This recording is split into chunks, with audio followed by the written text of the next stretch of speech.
2012 से 2013 का दौर। भारतीय राजनीति में तूफान के आने की आहट हर किसी को सुनाई दे रही थी, लेकिन सबसे बड़ा तूफान बीजेपी के भीतर ही उठ रहा था। पार्टी की इमारत ऊपर से मजबूत दिखती थी, लेकिन अंदर दरारें दिखती थी जो कभी भी दीवार गिर सकती थी।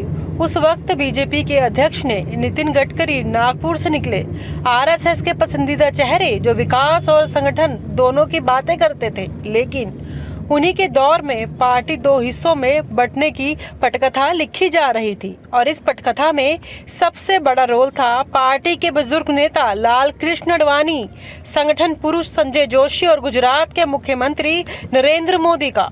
नितिन गडकरी की ताजपोशी साल 2010 में हुई थी। आरएसएस की मर्जी से वह बीजेपी अध्यक्ष बने, लेकिन पार्टी के अंदरूनी गलियारों में हर कोई जानता था कि ये ताज सोने का नहीं, कांटों से भरा है।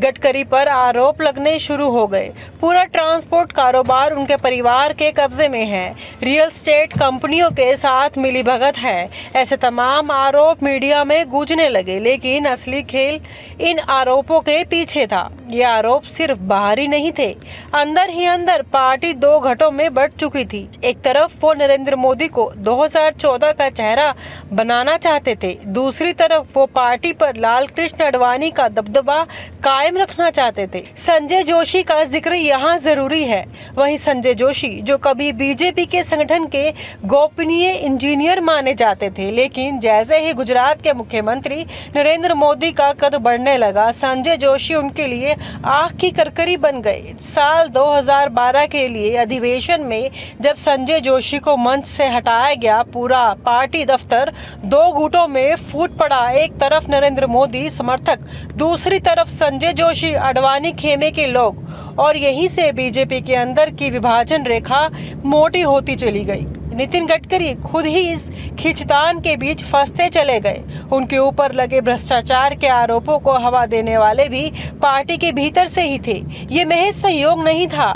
जैसे ही 2013 में गडकरी को दोबारा अध्यक्ष बनाने की चर्चा शुरू हुई, एक के बाद एक उनके खिलाफ जमीन घोटालों और फर्जी कंपनियों के दस्तावेज मीडिया में लीक होने लगे। दिल्ली से लेकर नागपुर तक हर कोई जानता था कि ये हमला बाहर से नहीं, घर के भीतर से है। बीजेपी का दिल्ली मुख्यालय उस वक्त युद्ध क्षेत्र में बदल चुका था। आडवाणी कैंप के लोग चाहते थे कि पार्टी की कमान किसी स्वच्छ छवि वाले नेता को दी जाए, जबकि नरेंद्र मोदी के समर्थक गडकरी को हटाकर संगठन पर सीधा मोदी प्रभाव चाहते थे। मोर्चा इतना खुला था कि खुद आरएसएस भी कंफ्यूजन में आ गई। आरएसएस ने गडकरी को अध्यक्ष पद पर बनाए रखने का इशारा दे दिया, लेकिन पार्टी में बगावत इतनी तेज हो गई कि नागपुर भी बैकफुट पर आ गया। साल 2013 के शुरुआत में नितिन गडकरी ने भारी दबाव से अध्यक्ष पद से किनारा कर लिया। पार्टी में कोई नाम आगे नहीं आ रहा था। लाल कृष्ण आडवाणी खुलकर मोदी के खिलाफ थे। सुषमा स्वराज, मुरली मनोहर जोशी, जसवंत सिंह जैसे सीनियर नेता भी मोदी के नाम से नाखुश थे, लेकिन मोदी समर्थक खेमा अपनी चालें बेहद बारीकी से चल रहा था। नितिन गडकरी को हटाकर उन्होंने पहला बड़ा मोर्चा फतेह कर लिया था। इसी दौरान राजनाथ सिंह का नाम सामने आया। पार्टी में उन्हें समझौता पुरुष के नाम पर देखा जाने लगा। न आडवाणी खेमे से सीधे टकराव, न मोदी समर्थकों से ज्यादा दूरी। आरएसएस को भी यही विकल्प सुरक्षित लगा। लिहाजा 2013 में राजनाथ सिंह बीजेपी अध्यक्ष बनाए गए, लेकिन हर कोई जानता था कि पर्दे के पीछे असली ताकत अब नरेंद्र मोदी के हाथ में है। नितिन गडकरी का हटना मोदी की संगठन पर पकड़ का ट्रेलर था। राजनाथ सिंह के अध्यक्ष बनने के बाद भी पार्टी दो हिस्सों में साफ साफ बटी रही। एक तरफ मोदी समर्थक, दूसरी तरफ आडवाणी संजय जोशी के पुराने धड़े के लोग। नितिन गडकरी की ताजपोशी साल 2010 में हुई थी। आरएसएस की मर्जी से वह बीजेपी अध्यक्ष बने, लेकिन पार्टी के अंदरूनी गलियारों में हर कोई जानता था कि ये ताज सोने का नहीं, कांटों से भरा है। गडकरी पर आरोप लगने शुरू हो गए। पूरा ट्रांसपोर्ट कारोबार उनके परिवार के कब्जे में है, रियल एस्टेट कंपनियों के साथ मिलीभगत है। ऐसे तमाम आरोप मीडिया में गूंजने लगे, लेकिन असली खेल इन आरोपों के पीछे था। ये आरोप सिर्फ बाहरी नहीं थे, अंदर ही अंदर पार्टी दो घटों में बंट चुकी थी। एक तरफ वो नरेंद्र मोदी को 2014 का चेहरा बनाना चाहते थे, दूसरी तरफ वो पार्टी पर लाल कृष्ण आडवाणी का दबदबा कायम रखना चाहते थे। संजय जोशी का जिक्र यहाँ जरूरी है। वही संजय जोशी जो कभी बीजेपी के संगठन के गोपनीय इंजीनियर माने जाते थे, लेकिन जैसे ही गुजरात के मुख्यमंत्री नरेंद्र मोदी का कद बढ़ने लगा, संजय जोशी उनके लिए आँख की करकरी बन गए। साल 2012 के लिए अधिवेशन में जब संजय जोशी को मंच से हटाया गया, पूरा पार्टी दफ्तर दो गुटों में फूट पड़ा। एक तरफ नरेंद्र मोदी समर्थक, दूसरी तरफ संजय जोशी आडवाणी खेमे के लोग, और यहीं से बीजेपी के अंदर की विभाजन रेखा मोटी होती चली गई। नितिन गडकरी खुद ही इस खींचतान के बीच फंसते चले गए। उनके ऊपर लगे भ्रष्टाचार के आरोपों को हवा देने वाले भी पार्टी के भीतर से ही थे। ये महज सहयोग नहीं था। जैसे ही 2013 में गडकरी को दोबारा अध्यक्ष बनाने की चर्चा शुरू हुई, एक के बाद एक उनके खिलाफ जमीन घोटालों और फर्जी कंपनियों के दस्तावेज मीडिया में लीक होने लगे। दिल्ली से लेकर नागपुर तक हर कोई जानता था कि ये हमला बाहर से नहीं, घर के भीतर से है। बीजेपी का दिल्ली मुख्यालय उस वक्त युद्ध क्षेत्र में बदल चुका था। आडवाणी कैंप के लोग चाहते थे कि पार्टी की कमान किसी स्वच्छ छवि वाले नेता को दी जाए, जबकि नरेंद्र मोदी के समर्थक गडकरी को हटाकर संगठन पर सीधा मोदी प्रभाव चाहते थे। मोर्चा इतना खुला था कि खुद आरएसएस भी कंफ्यूजन में आ गई।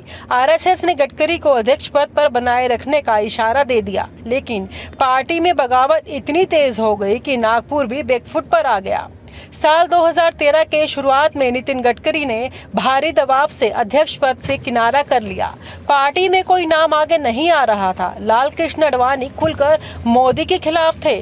सुषमा स्वराज, मुरली मनोहर जोशी, जसवंत सिंह जैसे सीनियर नेता भी मोदी के नाम से नाखुश थे।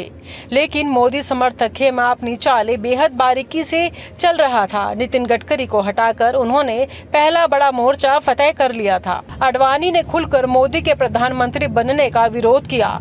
यहाँ तक कि 2013 के गोवा अधिवेशन में भी जब मोदी को पीएम पद का चेहरा घोषित किया गया, आडवाणी ने मीटिंग ही छोड़ दी थी।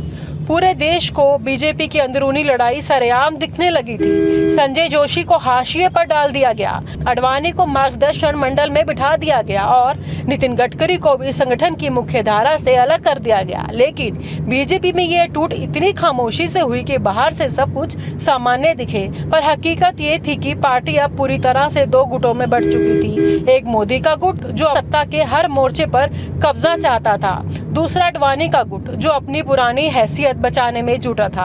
आखिरकार 2014 का चुनाव मोदी के नेतृत्व में लड़ा गया और बीजेपी को अभूतपूर्व बहुमत मिला। उस पर जीत के पीछे जो संगठन की टूट फूट, भीतर की गुटबाजी, नेताओं की अंदरूनी लड़ाई और नितिन गडकरी की बलि दी गई थी, वो सच्चाई आज भी बीजेपी के पुराने कमरों में फुसफुसाहट बनकर घूमती है। संजय जोशी आज भी गायब है, आडवाणी राजनीति से संन्यास ले चुके हैं और नितिन गडकरी सड़क मंत्रालय में साइडलाइन है, पर बीजेपी की अंदरूनी राजनीति की वो दरार आज भी पूरी तरह भरी नहीं है, बस उस पर सियासी पेंट चढ़ा दिया गया है। और आप हमसे जुड़े रहने के लिए सब्सक्राइब करें YouTube पर, फॉलो करें Twitter पर और लाइक करें Facebook पर। और ज्यादा जानकारी के लिए आपको टाइप करना होगा सिर्फ न्यूज़ नशा।